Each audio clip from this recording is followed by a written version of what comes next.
So, total transparency, I started this because I was frustrated about the cost of travel, right? So, Yeah, I yeah. naturally assumed that this must be an issue for other people in my situation. So, for the first, I would say 6 months, almost maybe 8 months, we were solely focused on travel grants.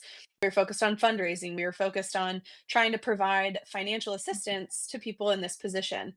And when we launched our applications, nobody was applying, and we were like, "What? Like, who doesn't want free money?" It was a very weird situation. So we did a focus group. We pulled together several families who are in this position and asked them, "Hey, what do you need?" And collectively, they all came back and said, "We need community. We don't need the finance. We don't need the assistance. Half of us can't even do it. Our kids' schedules, or, we have medically needy children and we can't travel, or, whatever it was." And so we have shifted. So we still provide travel grants. I want to make that very clear. So if a family is struggling financially and they're like, hey, it's Labor Day weekend, it's Thanksgiving, it's whatever, and we want to go see our military member, we can help offset the costs or fully cover the travel. But then we have really shifted and have found a huge growth in community. And when I say that, a lot of people don't realize. So I am in Tampa, and so my husband is in Mississippi. So my military spouse support is in Mississippi. It is not in Tampa.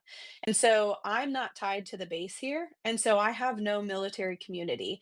I have friends around, I have family, I have people around to help, but nobody in the military Mm, might even slightly understand what we're going through. And so for us, geo-batching spouses, we want that community. We went from a very normal military life, very involved. When he would deploy, we would have all of these different events and spouse things and kid events and all of that to help support the spouses who were not deployed, and the families and all these free things that were so cool and great. And then we got put in this geo-batching position and we have nothing. Like military hardly even recognizes what we do.